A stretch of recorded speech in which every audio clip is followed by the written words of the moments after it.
Maligayang araw, Lasalians! Ako ang inyong host, si Asido, at ngayon, iikot namin kayo sa panibagong nakasulat sa Estudyante Dialogue. Tara, samahan niyo ako! Dito sa episode na to, parang isa ba kayo na pinag-aagawan ng puso mo?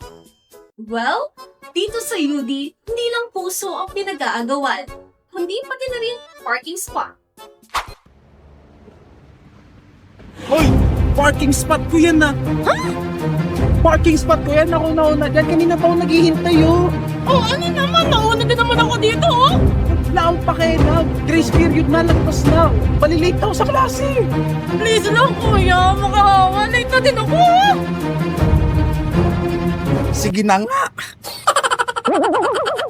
Wow! Para talagang Fast and Furious ang labanan sa parking lot, no? Marami ang pumapasok sa kolehiyo para makapag-aral. Pero may iilan tayong estudyante na mas mataas ang dedikasyon sa org kesa sa degree. Kaya minsan, papatanong ka na lang. Major subject ba yun o hindi ka?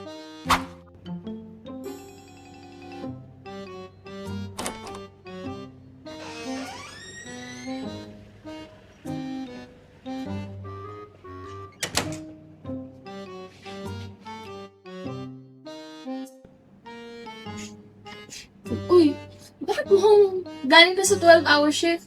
Nakatulog kagabi. Ang dami itong ginawa. May pinatutulog ka na gabi? Bakit hindi ko alam? Baka sira na ako! Uy, kalma. Hindi ako katsto. Ha? Hanger. Sa org yung mga ginawa ko, mga meetings, kailangan paggawin yung mga pubmats na hindi naman na-approve ng ibang mga seniors ko. Tapos, secretary pa ako, kailangan pa yung minutes of the meeting, ganun pala kailangan asikasuhin. Kaya, ayun, puyat. Mukhang mas overtime ka ba dyan kaysa sa actual course mo? Proud tayo sa pagiging green campus. Pero minsan, sobrang namang green. At kung sa tingin nyo kayo nang nag-e-enjoy sa fresh air, well, nagkakamali kayo.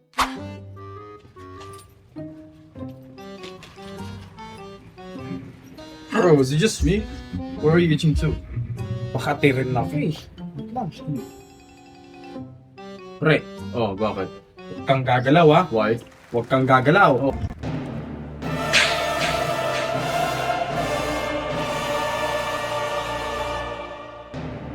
Ay! Sorry pre, wala na pala. Sabi nila, kapag may pangarap ka, umakyat ka raw sa taas. Pero dito sa Lasan, literal. Dahil kung fifth floor ang klase mo, handa ka na bang makipagkilala sa sarili ng hininga? Nakakapagod. Stress, girl. Grabe! Prefer pa yung klase natin. Naku girl, tara elevator na lang tayo. Anong elevator? Elevator? A fifth floor? Walang elevator sa GMH. Magma-magic stairs tayo.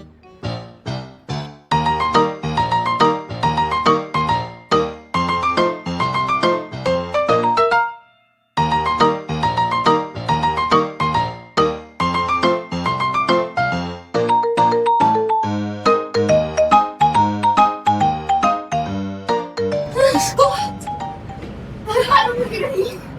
Yun ka. Parang uminit. Diyos ko. Ano floor naman to? Malayo ka pa.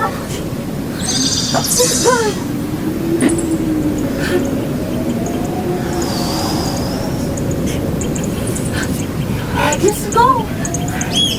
Malapit na tayo. Nanginan pa ako, bes. Hindi ka na tayo. Ano ka tapos na?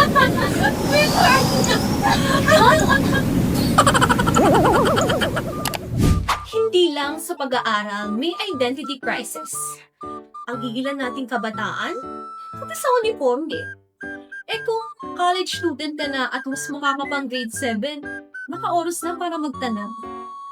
Nagkamali ba ako ng building na pinasukan o nagkamali ng panahon?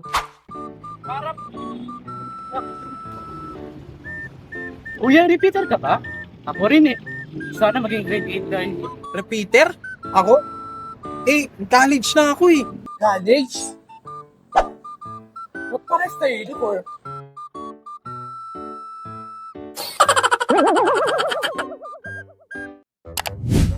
Random thought. Siguro mas maganda kung nag-stick na lang tayo sa dress code, no? Kasing iba dyan, mas mabilis pa yung signal kesa sa connect. Bes, tapo mo ako. Hindi ako naka-close shoes. Ano naman swapo ah. Tsaka, tingnan mo yung makasabay natin. Hindi naman nakasunod sa dress code. Ma'am, bawal po yung suot niyo. Meron na lang po ng ID niyo. Tapos pick up na lang po sa swap office sa GMH. Eh bakit kuya, hindi naman po nasunod yung iba?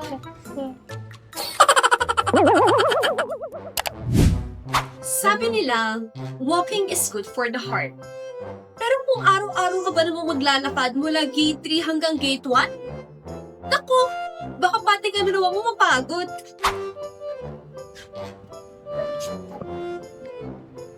Wait guys. Ano sunod nating class after PE? Sa JFH, 201, 9 a.m. 9 a.m.? Eh, ang layo pa nun.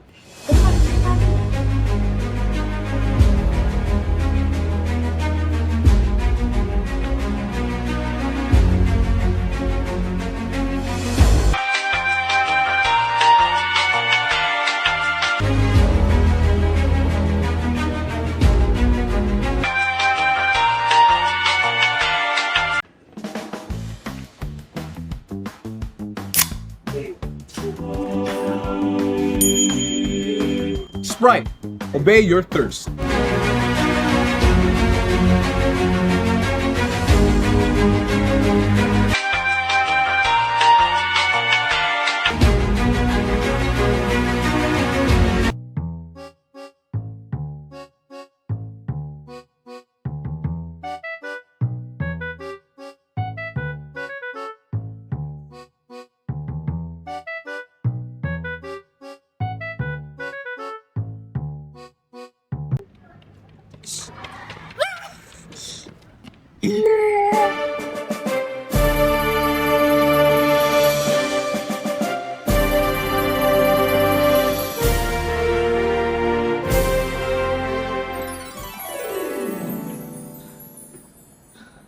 Matatagal mo. Tubak mo ba kayo? Ba't hindi kayo nag-iikot?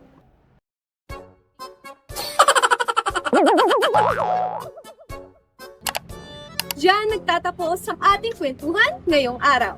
Maraming salamat sa panonood at balik kayo next time. Ako nga palang inyong host na si Say at ito ang Estudyante Diaries.